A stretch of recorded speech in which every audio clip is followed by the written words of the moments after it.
Tyrone, alagaan mo yung kapatid mo, ha? Nay, kaya ko na yung sarili ko. Tsaka ikaw naman, Tyrone, huwag kang didikit-dikit sa akin, ha? Pinag-usapan na natin to. Huwag ka mag-alala. Pagdating naman sa school, di tayo magkakilala. Dapat lang. O sige na, baka mahuli pa kayo. O mag-ingat kayo, ha? Sige. Bye. Ingat! Rosel, Madam, ano pang ginagawa mo dyan? Kailangan ka na sa Flower Cafe. Ang daming gagawin ngayon. Sige na! Kumilos ka na! opo. Attorney, pinatawag kita dahil may mahalaga tayong pag-uusapan. Sure. Ano ba yon? Tungkol sa mga ari-arian ko at pera sa bangko. Di ba sinabi ko sa'yo? Paano kung bumalik ka na lang kaya dito sa Dubai? Para ano? Para singilin ako ng mga tao pinagkakautangan ko dyan. Saka wala na akong mukhang ihaharap dyan sa mga kaibigan natin dyan sa Dubai. Saka kailangan ko pera.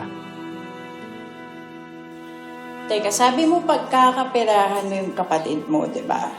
Oh, kung ipapamana niya yung kayamanan niya sa ibang tao, ano na, wala ka na makikita niyan. Hindi naman ako papayag ng gano'n na iba ang makikinabang sa kayamanan niya. Ako kapatid, di dapat lahat nasa akin yon. Hindi ka nga niya matanggap eh. Tapos, yung anak pa ng trabahador ng ate mo yung makikinabang. Oh, kung mangyari yun, ano na? Paano mo mababawi yun? Unless magkakaroon ako ng connection sa pamilya nila. Koneksyon? Siguro pakakasalan ko yung nanay ni Tyrone. Para magkaroon ako ng karapatan sa kayamanan nila. Sandali, Darius. Kasal? Teka, hindi ako papayag, Darius. Kasal-kasalan lang naman yan. Paniniwalain ko lang si Rosel na mahal ko siya. Pakikinabangan mo rin ito para sa future natin. Ano ka ba? Darius, hindi. Hindi ako papayag dyan sa iniisip mo, ah. Paano kung... Sisiguraduhin kong laro lang ang lahat. Okay? Magtiwala ka sa akin. Mahal kita. Basta next month, matatapos na yung kontrata ko dito. Uuwi ako dyan para mabantayan kita. Ha? Sisiguraduhin ko na hindi ka mahuhulog dun sa babae na yun.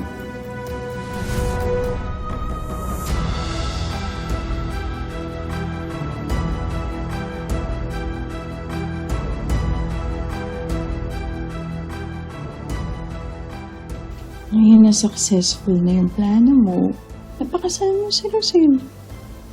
Hindi naman ganun kadali yun eh. Ngayon, nakasal na kayo. Siguraduhin mo lang na hindi ka mahuhulog sa babae na yun, ha? Baba mo pa! Sabi ko naman siya, nagtiwala ka lang. At wag na wag ka lang makakasira sa diskarte ko. Huwag kang magpapakita kay Rosel. At please, huwag kang tatawag sa akin. Lalo't kasama ko sila. Okay? Tiis lang. Tiis. Ay, no, kailangan kasi huwag masira plano ko. Lalo pa ngayon at makatali na yung pamilyang yun sa akin. Ipamana naman ni ate kay Tyrone yung lahat ng ari-arian niya. Kayang-kaya ko nang gawa ng paraan na mapunta sa inyo. Gawa mo.